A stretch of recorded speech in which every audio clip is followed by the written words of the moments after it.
Sir ఎవరు కట్టింది sir? KCR కట్టిందా వాళ్ళ ఆయన కట్టిందా? ఎవరు కట్టింది సార్? ఏం బాబు ప్రాజెక్ట్ జనాలు ఎవరు దగ్గర సార్? సూర్యాపేట రోడ్డు దగ్గర అంటున్నాడు మొత్తం అబద్ధం సార్. పోదాం సూర్యాపేట పోదాం. ఎందుకు సార్? సార్ మీరు ఒకటే రైతు భరోసా కంప్లైంట్ కానీ ఒకరి సార్ రైతు భరోసాకు కంప్లైంట్ కానీ దాని మీద రైతు భరోసా ఏ విధంగా చేయాలో కేటీఆర్ గారు సలహా ఇవ్వమంటున్నారు. కరెంటు మీద 24 గంటలు అన్నప్పుడు మాత్రం నేను లేచాను. వారు కూడా మీరు సబ్జెక్ట్ డిబేట్ కావద్దని చెప్పండి. మేము అడగ మధ్యలో ఇది రైతులకు సంబంధించి అంటే ఓన్లీ రైతు భరోసా రైతులకు వేరే సబ్జెక్ట్ మాట్లాడి వాళ్ళలేదు. ఇంపార్టెంట్ చర్చ ఇది డైవర్ట్ అవుతుంది. అవును సార్ మీరు కరెంటు విషయం కొంచెం మళ్ళీ వేరే చర్చ పెట్టండి. కరెంటు మీద వేరే చర్చ పెట్టండి. ఇలా లాగ్ బుక్ లేదో బయట పెడతా నేను. ప్లీజ్ కూర్చోండి. ప్లీజ్ కేటీ రామారావు గారు please. KT Rama Rao garu. Speaker sir please. Speaker sir తమరితోని వినయపూర్వక విజ్ఞప్తి సార్. దయచేసి ఒక 10 రోజులు హౌజ్ను పొడిగించండి. 10 రోజులు హౌజ్ను పొడిగించండి దయచేసి. పొడిగించి ఇప్పుడు మంత్రి గారు కోరిన విధంగా ఒకరోజు ఎలక్ట్రిసిటీ మీద చర్చ పెట్టండి. మన మంత్రి గారు కోరిన విధంగా ఇరిగేషన్ మీద చర్చ పెట్టండి. మంత్రి గారు కోరిన విధంగా మిషన్ కాకతీయ మీద పెట్టండి, మిషన్ భగీరథ మీద పెట్టండి. దాంతో పాటు అధ్యక్ష నల్లగొండ జిల్లా అభివృద్ధి మీద కూడా ఒకరోజు ప్రత్యేకంగా చర్చ పెట్టండి అధ్యక్ష. కానీ ఈ రకంగా మధ్య లేచి మళ్ళా డిస్టర్బ్ చేయడం కరెక్ట్ కాదు. రెండోది అధ్యక్ష మంత్రి గారి వైఖరి ఎట్లుందంటే వెంకన్న వైఖరి, మా ఇంటికి వస్తే ఏం తెస్తావు, మీ ఇంటికి వస్తే ఏమి ఇస్తావు, అట్లున్నది ఆయన వైఖరి అధ్యక్ష. ఆయననేమో అడగదు అధ్యక్ష. ఆయన ఏమంటాడు అధ్యక్ష? నాగార్జున సాగర్ కట్టింది ఎవరు, ఇది కట్టింది ఎవరు, అది కట్టింది ఎవరు, అది చెప్పొచ్చాడు. ఆయనేమో డబ్బా కొట్టుకోవచ్చాడు. కానీ సమైక్యాంధ్రలో అన్యాయం జరిగింది కాబట్టే మళ్ళీ 2014 మీరు మాట్లాడండి. అప్పుడు జరిగిన తప్పులు ఎత్తి చూపుతేనేమో ఇబ్బంది అవుతున్నది. కానీ అప్పుడు కట్టిన ప్రాజెక్టులకు మాత్రం డబ్బు కొట్టుకోవడం మాత్రం ఆయన చేస్తారట. ఇంకొక మాట అధ్యక్ష మంత్రి గారికి నేను కోరుతా ఉన్నా, దయచేసి మీరు హౌస్లో ఉన్నారు. పోయిన సెషన్లో విద్యుత్ శాఖ శ్వేతపత్రం ప్రచురించింది.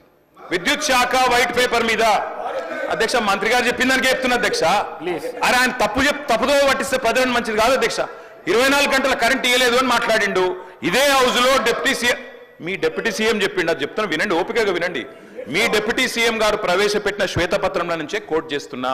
మీ డిప్యూటీ సీఎం గారే చెప్పిండ్రు కేసీఆర్ గవర్నమెంట్ లో అత్యధికంగా యావరేజ్ గా 19.2 గంటల కరెంటు 24 గంటల కరెంటులో యావరేజ్ 19.2 అవర్స్ ఇచ్చినామని చెప్పి మీ డిప్యూటీ సీఎం చెప్పిండ్రు. కాదంటే మీరు పోయి మీ డిప్యూటీ సీఎంతో పంచాయతీ పెట్టుకోండి, ఆయన అటు ఎందుకు చెప్పిండో అడుక్కోండి. ఇంకొక మాట లాగ్ బుక్లు అన్నారు అధ్యక్ష. మేము అంటున్నా అధ్యక్ష, ఇవాళ కాంగ్రెస్ ప్రభుత్వం ప్రకటనలు గుప్పిస్తున్నది. ఎక్కడ చూసినా ఇవాళ మొత్తం కాంగ్రెస్ ప్రకటనలే కనబడుతున్నాయి. అందులో ఏం చెప్తున్నారు అధ్యక్ష? 24 గంటల కరెంటు. నేను వెంకటరెడ్డి గారిని అడుగుతున్నా, ఈడికెళ్ళి మీ సభ వాయిదా వేయండి అధ్యక్ష, బస్సులు అందరం పోదాం, నల్గొండ జిల్లాకే పోదాం. ఈ రోజు ఏ ఒక్క లాగ్ బుక్ లోనన్నా 24 గంటల కరెంటు వస్తున్నట్టు చూపెడితే మేము మొత్తం శాసనసభాపక్షం రాజీనామా చేస్తామని చెప్పి నేను ఆయన అడుగుతా ఉన్నా అధ్యక్ష. అధ్యక్ష ఇప్పుడు వాళ్ళేమో ప్రచారం చేయొచ్చు, పద్ధతి కాదు అధ్యక్ష. మాట్లాడుతుంది ఒకటి, వారు ఇంకొకటి చెప్తా ఉన్నారు. ఇంకొక మాట అధ్యక్ష, ఇంకొక మాట అధ్యక్ష, ఇంకొక మాట మంత్రి గారు నేను కోరుతా. అన్నదాతల గురించి మాట్లాడుతున్నా, అన్నదాతల గురించే మాట్లాడుతున్నా సార్. అన్నదాతల గురించి మాట్లాడుతున్నా. మంత్రి గారు తప్పకుండా ఈ విషయం తెలుసుకోవాలి, ముఖ్యంగా నల్గొండ జిల్లా మంత్రి గారు. అధ్యక్ష కేసీఆర్ ప్రభుత్వంలో నల్గొండ జిల్లాకు జరిగింది ఏంది అంటే ఒక్క నిమిషంలో చెప్పాలి అంటే అధ్యక్ష, భారతదేశం మొత్తంలో తెలంగాణ నెంబర్ 1 స్థాయికి చేరుకుంటే ధాన్యం పండించడంలో, ధాన్యం ఉత్పత్తిలో, అందులో ఉమ్మడి జిల్లా తీసుకుంటే అధ్యక్ష మొత్తం తెలంగాణనేమో భారతదేశంలో ధాన్యం ఉత్పత్తిలో నెంబర్ 1 అయితే తెలంగాణలోని ఉమ్మడి 10 జిల్లాల్లో వరి ధాన్యం పండించడంలో నెంబర్ 1 జిల్లా నల్గొండ జిల్లా అనే మాట నేను గౌరవ మంత్రి గారికి చెప్తా ఉన్నా అధ్యక్ష. అత్యధికంగా ధాన్యం పండింది నల్గొండ. ఇది వారు తెలుసుకొని మాట్లాడాలని చెప్పి నేను కోరుతా ఉన్నా అధ్యక్ష. ఇక మీరు దాని మీద మళ్ళీ ప్రత్యేకంగా చర్చకు అవకాశం ఇస్తానంటే మేము సిద్ధంగా ఉన్నాం అధ్యక్ష. అధ్యక్ష 10 ఏళ్లలో రైతు బంధు మాత్రమే కాదు అధ్యక్ష, ఒక్కటి కాదు అధ్యక్ష, సకాలంలో ఎరువులు, విత్తనాలు, 2603 వ్యవసాయ రైతు వేదికలు, ఇవన్నీ పెట్టడంతో పాటు వ్యవసాయ విస్తరణ, ఎందుకంటే వ్యవసాయ స్థిరీకరణ జరగాలంటే వ్యవసాయ విస్తరణ జరగాలి. అందుకే ఇవన్నీ కూడా తీసుకున్నాం అధ్యక్ష. అందులో భాగంగా వచ్చిందే రైతు బంధు. అధ్యక్ష మా కమిట్మెంట్ రైతుల విషయంలో చెప్పాలంటే మా కమిట్మెంట్ ఒకటే చెప్పొచ్చు అధ్యక్ష. మా మెడ మీద కత్తి పెట్టిండ్రు, వ్యవసాయ మోటార్లకు మీటర్లు పెట్టరా అని ఆనాడు మా మెడ మీద కత్తి పెడితే 30,000 కోట్ల రూపాయల అదనపు రుణాన్ని కూడా వదులుకున్నాం, ఆ రుణ పరిమితిని కూడా వదులుకున్నాం. కానీ పెట్టి పరిస్థితుల్లో మోటార్లకు మీటర్లు పెట్టమని చెప్పిన కమిట్మెంట్ ఉన్న నాయకుడు కేసీఆర్ గారు అధ్యక్ష. మరి ఇప్పుడు వీరు పెట్టరా పైన వాళ్ళు చెప్పినట్టు వినరా అని చెప్పి రైతులు కూడా చూస్తా ఉన్నారు అధ్యక్ష. అధ్యక్ష ఆనాటి పరిస్థితి అధ్యక్ష, రైతు బంధు గురించి ఒక మాటలో చెప్పాలి అంటే పేరు పెడుతున్నారు గౌరవ సభ్యులు గారు సార్, సార్ మీ ద్వారా కేటీఆర్ గారికి రిక్వెస్ట్ చేస్తాం. లాస్ట్ 10 years మీ రూల్లో 1 ఎకరానికి ఎక్స్ట్రా ఇరిగేషన్ వాటర్ వచ్చింటే నల్గొండకు, అది బునియాద్ కానీ కానీ ధర్మారెడ్డి కాలు, బ్రాహ్మణవెల్లని కానీ, సొరంగం కానీ, గన్నమల్ల కానీ, బస్వాపూర్ కానీ, ఏ ఒక్క ప్రాజెక్ట్ కాదు కదా. మూసీ కాలువలు ఈ డ్రైనేజ్ నీళ్లకు వ్యవసాయాన్ని వాడుకుంటానికి కూడా 100 కోట్లు ఇవ్వలే. ఈ ఏమంటారు అధ్యక్ష, మిస్గైడ్ చేస్తున్నావు. నల్గొండ జిల్లాలో ఎక్కువ ధాన్యం పండింది. ఎట్లా పండింది అధ్యక్ష?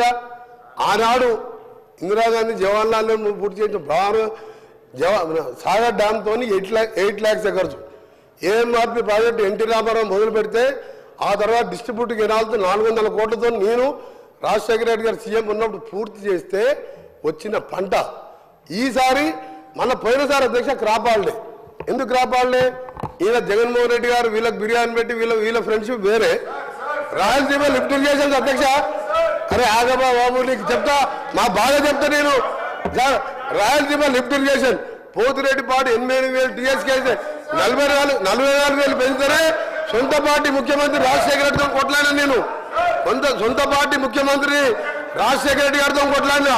పులిచింతలో 3వ పంటకి ఇస్తే కొట్లాడినా. నా సొరంగం ఇవ్వకుండా, నా బ్రాహ్మణ వెల్లువలు ఇవ్వకుండా నువ్వు ఎందుకు 3వ పంటకు నీళ్ళు ఇస్తున్నావు అని కొట్లాడినా.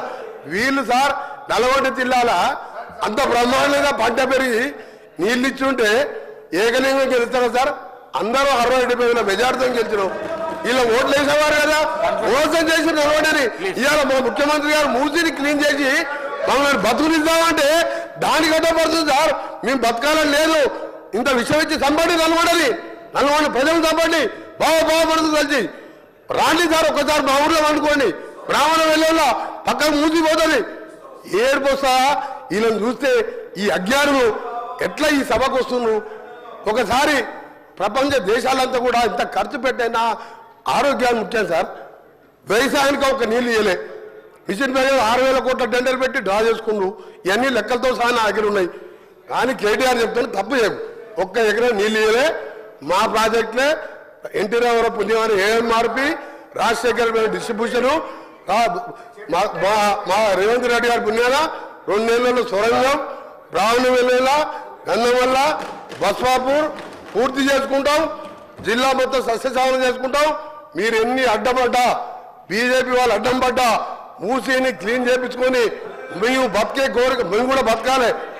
అది చేస్తున్నందుకు ముఖ్యమంత్రి గారికి మీ ద్వారా వాళ్ళకు కూడా జ్ఞానోదయం కలవాలని ఆ దేవుని ప్రార్థిస్తున్న అధ్యక్ష. కేటీఆర్ గారు. స్పీకర్ సార్, సబ్జెక్ట్ ఏంది ఆయన ఏం మాట్లాడుతుంది సార్? మీరు మమ్మల్ని కంట్రోల్ చేస్తే కాదు సార్.